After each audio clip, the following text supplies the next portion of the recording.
અત્યારે બંગાળની ખાડીની જે એક સિસ્ટમ છે એ ગુજરાત સુધી પહોંચી છે. ભારેથી અતિ ભારે વરસાદના રૂપમાં અસર કરવાની છે આ સિસ્ટમ. દક્ષિણ ગુજરાત ઉપર આ વર્ષે કુદરત કંઈક અલગ રીતે જ મહેરબાન છે. 25 થી 31 જુલાઈનું સેશન એવું છે કે અત્યારે અમે એવી ભગવાનને પ્રાર્થના કરીએ 31 જુલાઈ સુધીમાં કોઈ જ વિસ્તાર બાકાત નહીં રહે, બધા જ સારા વરસાદનો લાભ મળી જશે. દ્વારકાધીશની કૃપાથી ચેન્જ ન થાય તો જે વિસ્તારમાં અત્યાર સુધી વાવણી નથી થઈ એને પણ સારા વરસાદનો લાભ મળશે. કે 31 તારીખ સુધી તો કમસે કમ માછીમાર ભાઈઓએ દરિયો ન ખેડવો. હાલ જોઈએ તો આજે 22 જુલાઈ અને બુધવારનો દિવસ છે અને આમ જોઈએ તો રાજ્યના મોટા ભાગના વિસ્તારોમાં વાદળછાયું વાતાવરણ તો અનેક વિસ્તારોમાં છે હળવા મધ્યમથી લઈને ભારેથી અતિ ભારે વરસાદ પણ જોવા મળી રહ્યા છે. ખાસ કરીને જે વેધર ટીવીના માધ્યમથી પરેશભાઈ જે કહે છે કે આ ચોમાસામાં પહેલી વખત અનેક જિલ્લાઓમાં ભારે વરસાદની આગાહી કરી હતી અને તે મુજબ જ અત્યારે દક્ષિણ ગુજરાતમાં છે ખૂબ ધોધમાર વરસાદ પડી રહ્યો છે. તો સામે અનેક વિસ્તારો એવા પણ છે જે સૌરાષ્ટ્રના હોય કે અમુક કચ્છના વિસ્તારો હોય કે ઉત્તર ગુજરાતના અમુક વિસ્તાર હોય ત્યાં હજુ સુધી સારા વરસાદની રાહ જોવાઈ રહી છે. તો આગામી દિવસોમાં વરસાદની શું શક્યતા છે, દક્ષિણ ગુજરાતમાં અત્યારે જે ભારે વરસાદ પડે છે તે કેટલા દિવસ રહી શકે છે અને આગામી ચોમાસું છે તેને લઈને આપણે વાત કરવી છે. ત્યારે આપણી સાથે હવામાન નિષ્ણાત પરેશભાઈ ગોસ્વામી જોડાઈ ચુક્યા છે. તો આવો તેમની સાથે જ સીધી વાત કરીએ, વાત ગુજરાતી પર. પરેશભાઈ, વાત ગુજરાતીમાં ખૂબ ખૂબ સ્વાગત કરું છું. જી નમસ્કાર. પરેશભાઈ, આમ તો જયારે આપણે છેલ્લે વાત થઈ હતી ત્યારે આપણે કહ્યું હતું કે જૂન માસના એન્ડમાં છે સારા વરસાદની શક્યતાઓ છે અને જૂન માસના એન્ડમાં અત્યારે આપણે ઉભા છીએ અને અત્યારે સારા વરસાદની દક્ષિણ ગુજરાતથી શરૂઆત થઈ ચૂકી છે. વેધર ટીવીના માધ્યમથી પણ આપણે જે રીતે જિલ્લાઓમાં એલર્ટ જાહેર કર્યું તે મુજબ અત્યારે વરસાદ ભારે પડી રહ્યો છે. તો પરેશભાઈ, આગામી દિવસોમાં શું શક્યતા છે અને આ વરસાદ કેટલા વિસ્તારોમાં પડશે અને બાકાત વિસ્તારોમાં ક્યારે પડશે? જો કૃપાલભાઈ, સૌપ્રથમ વાત તો એ છે કે અત્યારે આમ તો જે 15 થી 20 તારીખમાં છૂટાછવાયા વરસાદનું જે અનુમાન હતું એ મુજબ છૂટાછવાયા વરસાદ પડી ગયા છે. એ પછી હવે આપણે આ જુલાઈનું છેલ્લું અઠવાડિયું હવે ચાલુ થઈ રહ્યું છે અને એમાં પણ અત્યારે બંગાળની ખાડીની જે એક સિસ્ટમ છે એ ગુજરાત સુધી પહોંચી છે, જેને કારણે અત્યારે ગુજરાતની અંદર અનેક જગ્યાએ ભારેથી અતિ ભારે વરસાદની શરૂઆત થઈ છે. જેમાં સૌપ્રથમ તો દક્ષિણ ગુજરાત. આમ તો દક્ષિણ ગુજરાત ઉપર આ વર્ષે કુદરત કંઈક અલગ રીતે જ મહેરબાન છે, એટલે કે ત્યાં તો જરૂર કરતા કંઈક વધારે વરસાવે છે. આજે પણ મને જે પ્રમાણે મારી પાસે માહિતી છે એ મુજબ આજે પણ દક્ષિણ ગુજરાતના અનેક વિસ્તારની અંદર ધોધમાર વરસાદ વરસ્યો છે, ભારેથી અતિ ભારે વરસાદ વરસ્યો છે અને સૌરાષ્ટ્રના બીજા વિસ્તારો હોય તમામ વિસ્તારની અંદર અત્યારે હળવા મધ્યમ વરસાદ છે ચાલુ છે. એવી જ રીતે હવે આવનારા દિવસમાં જોવા જઈએ તો આ સિસ્ટમ છે એ હજુ પણ 2 દિવસ સુધી ગુજરાત ઉપર સક્રિય રહેવાની છે. આવતીકાલે 23 તારીખ અને 24 તારીખ 2 દિવસની અંદર આ સિસ્ટમ છે હજુ ઉત્તર ગુજરાત અને મધ્ય ગુજરાતમાં પણ સારા વરસાદના રૂપમાં અસર કરી શકે છે અને એમાં પણ ઉત્તર ગુજરાતના બનાસકાંઠાના પૂર્વ ભાગ હોય, સાબરકાંઠા છે, પાટણ મહેસાણા જેવા વિસ્તાર હોય, ગાંધીનગર હોય, અરવલ્લી છે, મહીસાગર છે, મધ્યપ્રદેશ બોર્ડરે છોટાઉદેપુર, દાહોદ, ગોધરા જેવા વિસ્તાર હોય, આ તમામ વિસ્તારની અંદર ખૂબ સારા વરસાદના અમુક જગ્યાએ તો ભારેથી અતિ ભારે વરસાદના રૂપમાં અસર કરવાની છે આ સિસ્ટમ. એ સાથે અમદાવાદથી આગળ જે મધ્ય ગુજરાતના ભાગ વિસ્તાર સહિતના જે જિલ્લાઓ છે જેમાં આણંદ, નડિયાદ, ખેડા, વડોદરા, ત્યાર પછી જે વિરમગામ વાળો વિસ્તાર, આ તમામ વિસ્તારની અંદર પણ એકંદરે સામાન્યથી મધ્યમ વરસાદ જોવા મળશે. જો કે અમદાવાદ, ગાંધીનગર જે કહી શકાય કે ગુજરાતના બે મોટા સેન્ટર છે, આ મોટા સેન્ટરની અંદર પણ આવનારા 2 દિવસ દરમિયાન એકાદ સ્પેલ છે થોડોક વધારે ભારે જોવા મળે. અમુક જગ્યાએ નીચાણવાળા વિસ્તારમાં પાણી ભરી જાય એવી પરિસ્થિતિનું નિર્માણ થઈ શકે છે. તો ઉત્તર ગુજરાતમાં અરવલ્લી જિલ્લો, સાબરકાંઠાના ઘણા બધા વિસ્તાર હોય, ગાંધીનગર જિલ્લાના બીજા તાલુકાઓ છે અને મહેસાણાના 1-2 સેન્ટર છે, સાથે મહીસાગર, આ વિસ્તારની અંદર પણ ભારેથી અતિ ભારે વરસાદ વરસે અને અમુક જગ્યાએ પાણી ભરાય તેવી સંભાવનાઓ છે. એ સાથે દક્ષિણ ગુજરાતમાં પણ આમ તો વરસાદ છે 2 દિવસ સુધી ચાલુ રહેવાનો છે.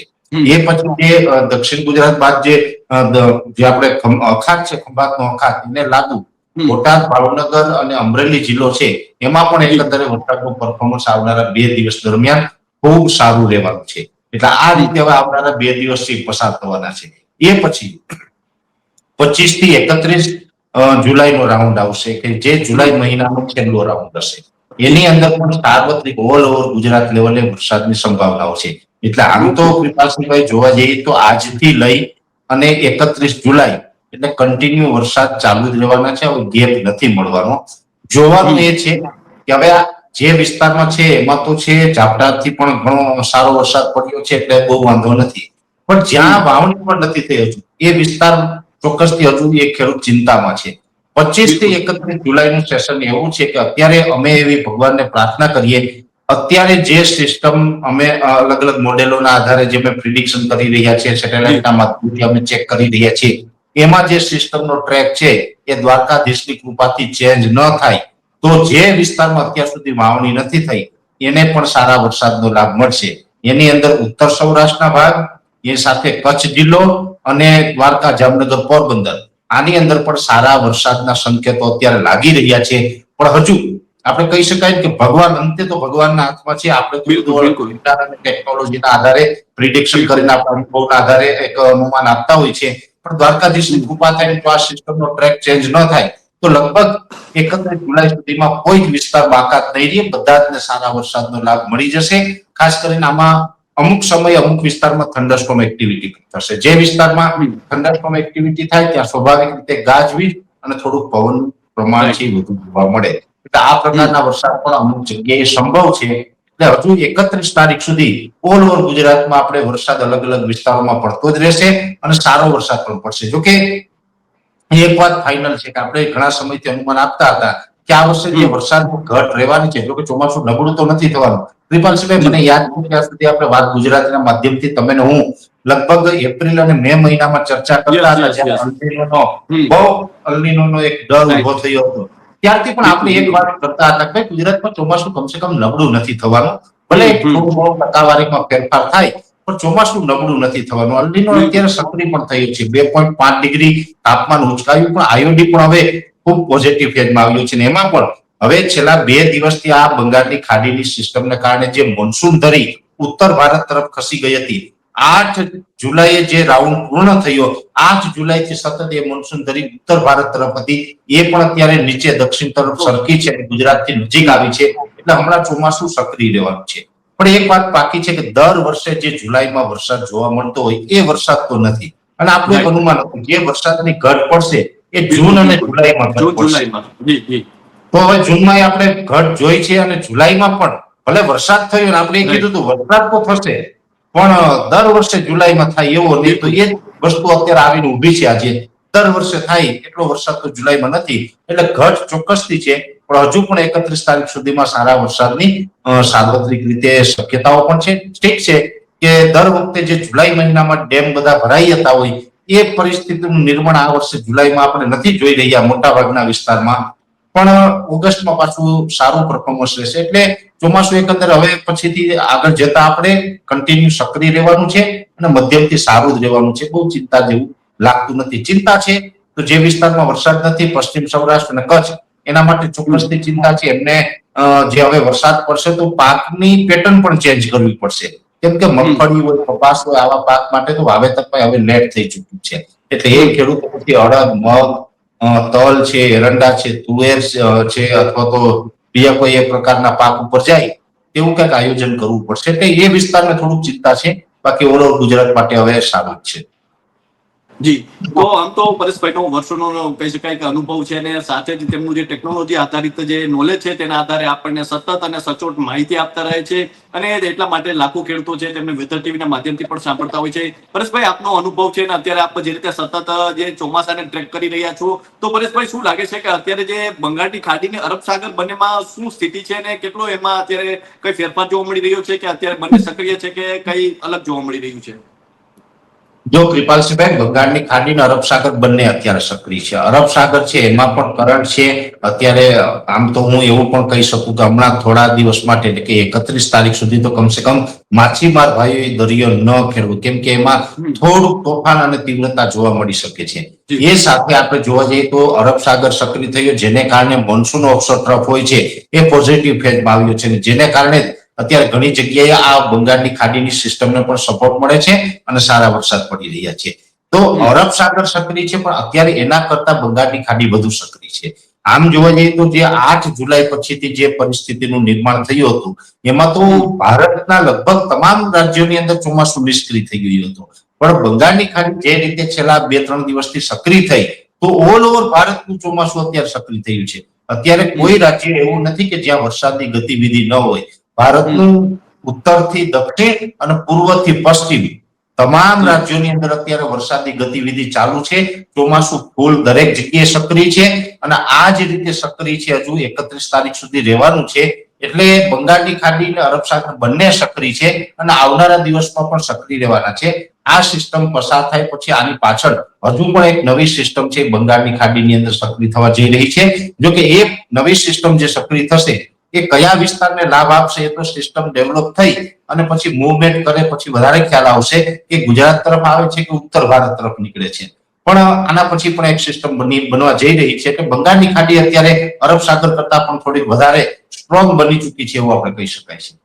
જી પરેશભાઈ, અંતિમ પ્રશ્ન છે કે અત્યારે આપણે જોયું તો જે રીતે અલ્નીનોની આપણે જે વાત થઈ હતી, તો અત્યારે અલ્નીનો શું સક્રિય છે? આગામી સમયમાં અલ્નીનોની કોઈ અસર જોવા મળી શકે છે? શું કોઈ ચોમાસામાં મોટો બ્રેક આવી શકે છે? જો કૃપાલજીભાઈ, અલ્નીનો ચોક્કસથી સક્રિય છે. અત્યારે પ્રશાંત મહાસાગરનું તાપમાન ઉંચકાઈ ગયું છે ને એ અલ્નીનો સક્રિય છે અને હજુ ઓગસ્ટ અને સપ્ટેમ્બર મહિના દરમિયાન વધુ સ્ટ્રોંગ બને તેવી શક્યતાઓ છે. આપણે જે સુપર અલ્નીનોની વાત કરતા હતા, અત્યારે હજુ અલ્નીનો સક્રિય થયો છે પણ સુપર અલ્નીનોમાં પરિવર્તિત નથી થયો. ઓગસ્ટ અને સપ્ટેમ્બર દરમિયાન આપણે સુપર અલ્નીનો પણ જોવા મળે તેવી પૂરી શક્યતા અત્યારે દેખાઈ રહી છે. પણ સાથે સાથે આઈઓડી છે પણ પોઝિટિવ ફેઝમાં આવી ગયો છે અને આગળ ઉપર પણ પોઝિટિવ ફેઝમાં રહેવાનું છે, જેથી કરીને કમસે કમ ગુજરાતના ચોમાસાને બહુ કાંઈ નેગેટિવ અસર નથી પડવાની. ગુજરાતનું ચોમાસું છે એ રાબેતા મુજબ રહેવાનું છે. અમે પહેલેથી જ કહેતા આવ્યા છે કે અરબ સાગરને કાંઠે જેટલા પણ રાજ્ય હોય, કેરળ, કર્ણાટક, કોંકણ, ગોવા, મહારાષ્ટ્ર, ગુજરાત, એ પાંચે પાંચ રાજ્ય છે એને કઈ બહુ ચિંતા કરવા જેવું નથી. ચોમાસું મધ્યમ જશે એટલે આગળ ઉપર અલ્નીનો હજુ મજબૂત પણ થશે પણ બહુ આપણા માટે બહુ ચિંતાનું કારણ નથી. આપણે રાબેતા મુજબ વરસાદ છે વરસતા રહેશે અને આપણું ગુજરાતનું ચોમાસું પૂર્ણ થાય તો જ્યારે પણ પૂર્ણ થશે ત્યાં સુધીમાં લગભગ 90 થી લઈને 93% આ આંકડો હું લગભગ માર્ચ મહિનાથી બોલું છું. યસ, બિલકુલ બિલકુલ. સર્વપ્રથમ વખત વાત કરી ત્યારથી 90 થી લઈને 93% સુધીનું વરસાદનું એક આપણે કહી શકાય કે આંકલન આવશે વાર્ષિક ઓલ ઓવર ગુજરાત લેવલે. અને એમાં પણ જોવા જઈએ તો અત્યારે આમ આજે લગભગ 22 જુલાઈ છે તો 15 જૂન ગુજરાતમાં ચોમાસું ચાલુ થતું હોય. ઠીક છે કે આ વર્ષે મોન્સૂન બ્રેક કન્ડિશન સર્જાણી થોડું લેટ ચાલુ થયું, છતાં પણ 15 જૂન થી અત્યારે 22 તારીખ સુધી ગણીએ તો ચોમાસાના માત્ર 42 દિવસ પસાર થયા છે. અને આપણું 4 મહિનાનું ચોમાસું 15 ઓક્ટોબર સુધી ચોમાસું ચાલે તો 120 દિવસનું ચોમાસું હોય, એમાંથી માત્ર હજી 42 દિવસ આપણે પસાર થયા છે. એટલે હજુ ચોમાસું 50% પણ પૂર્ણ નથી થયું. એટલે આગળ ઉપર હજી ચોમાસું ઘણું બાકી છે અને ગુજરાતની અંદર 90 થી 93% સુધીમાં આપણો આવી જશે. જી, તો પરેશભાઈ, અમારી સાથે જોડાવા બદલ અને આપનો કિંમતી સમય આપવા બદલ ખૂબ ખૂબ આભાર. તો આ હતા હવામાન નિષ્ણાંત પરેશભાઈ ગોસ્વામી. ખાસ કરીને પરેશભાઈ જે રીતે પહેલા શરૂઆતમાં જ આપણી સાથે જ્યારે આપણે પહેલા ચોમાસાની જ્યારે વાત કરી હતી, એપ્રિલ માસમાં વાત કરી હતી, ત્યારે તેમણે કહ્યું હતું કે જૂન જુલાઈમાં વરસાદ છે થોડો ઓછો પડી શકે છે. તે મુજબ જોઈએ તો વરસાદની ટકાવારી ઓછી રહી છે, પરંતુ તેમણે એ પણ કહ્યું હતું કે વરસાદ આવશે ચોક્કસ. અને જે રીતે વરસાદ પણ પડી રહ્યો છે, ખાસ કરીને તેમણે આગામી દિવસોમાં વરસાદની શક્યતા વ્યક્ત કરી છે. અલ્નીનોની અસર છે તેને લઈને પણ તેમણે વાત કરી છે. તો હાલ બસ આટલું જ. ફરી મળતા રહીશું વાત ગુજરાતી પર.